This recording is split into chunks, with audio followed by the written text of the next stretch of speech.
Os piores crimes não solucionados no Brasil.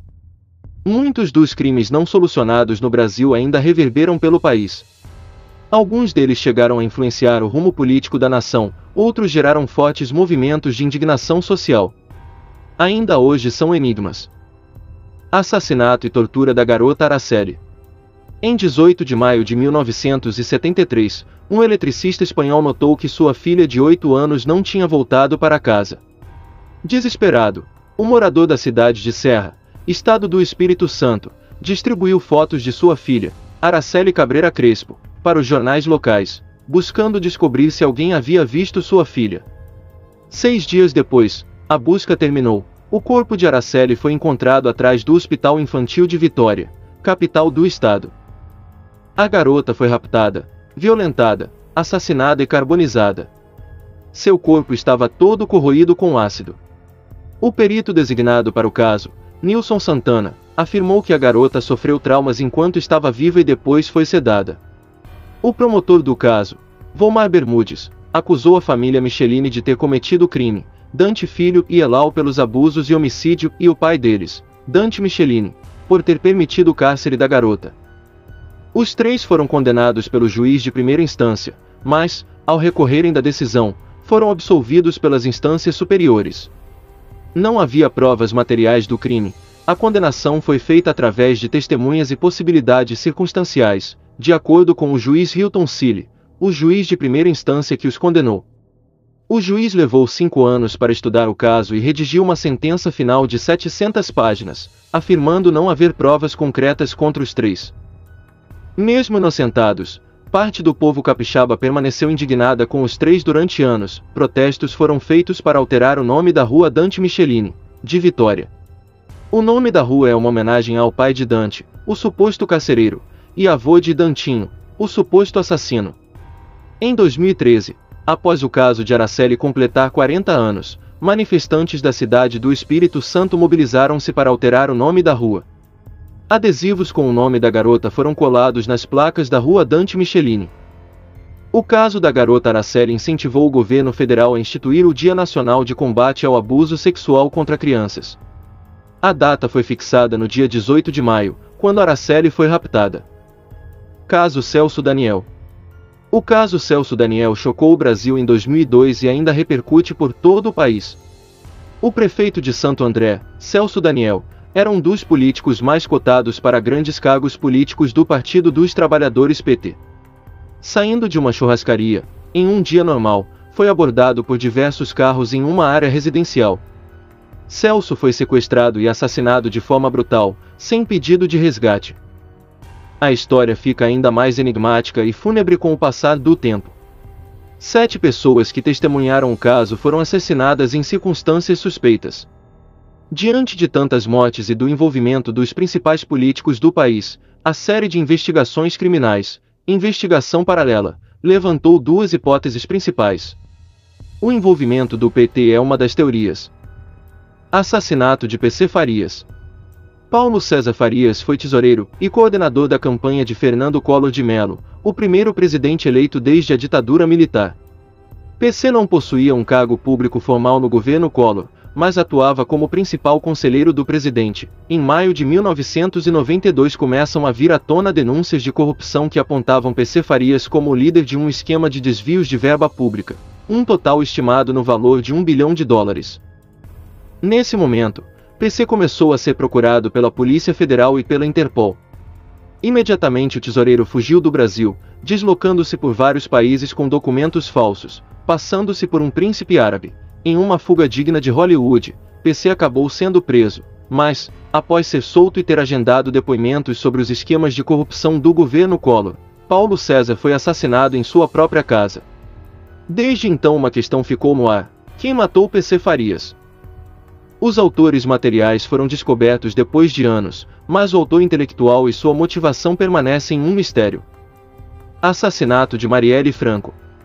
No dia 14 de março de 2018, a vereadora Marielle Franco voltava tarde da noite de um compromisso na Lapa, na cidade do Rio de Janeiro. Ela estava mediando um debate sobre mulheres pretas faveladas, que havia começado às 18 horas e terminado às 21 horas. Marielle entrou no carro e ia para casa normalmente, como em um dia comum. De repente, no meio do caminho, um carro Chevrolet Cobalt que a seguia desde a Lapa acelerou e emparelhou com o carro da vereadora. Tendo alcançado o carro de Marielle, o homem que estava no banco de passageiros disparou 13 tiros de submetralhadora, assassinando a vereadora e o motorista Anderson Gomes. Os autores materiais do crime foram presos um ano depois do ocorrido. Rony Lessa foi condenado por ter efetuado os disparos contra as vítimas. Elcio Queiroz foi condenado por ter conduzido o assassino.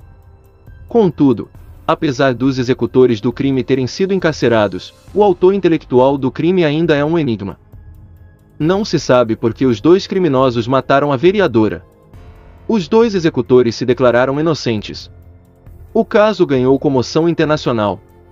Marielle Franco foi homenageada de diversas maneiras. Uma praça em Paris foi nomeada em sua memória. Diversos políticos a homenagearam no Congresso Nacional e passeatas públicas foram feitas para a ex-vereadora. Buscando descobrir quem está por trás do crime contra Marielle Franco, o Programa de Investigações Criminais, Investigação Paralela, analisou o caso. Um episódio completo foi feito para investigar o crime. As milícias do Rio de Janeiro cometeram o assassinato. O presidente da República está envolvido no caso. Essas perguntas e muitas outras foram analisadas no programa. O episódio pode ser assistido no streaming de séries e filmes da Brasil Paralelo, ABP Select. Tentativa de homicídio contra Jair Messias Bolsonaro. No dia 6 de setembro de 2018, o então candidato à presidência, Jair Messias Bolsonaro, estava fazendo campanha em Juiz de Fora, Minas Gerais. Uma prática comum da sua campanha era encontrar os eleitores pessoalmente.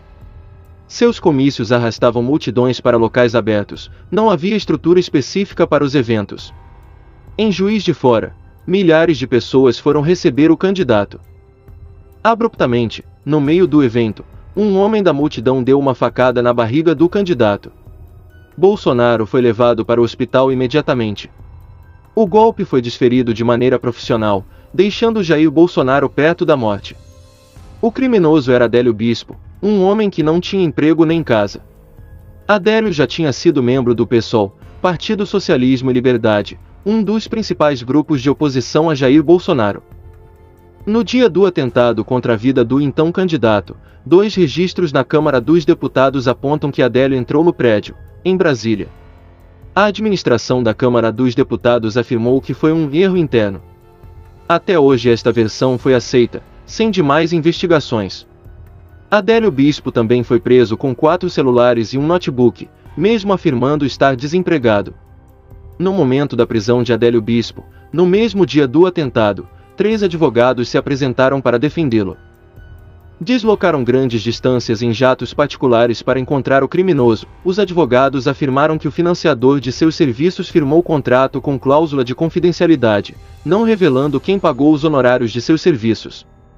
Não se sabe a motivação de tais advogados e nem de seus financiadores ocultos. Adélio foi flagrado por câmeras em 2018 durante uma manifestação de esquerda do Fora Temer, em Florianópolis.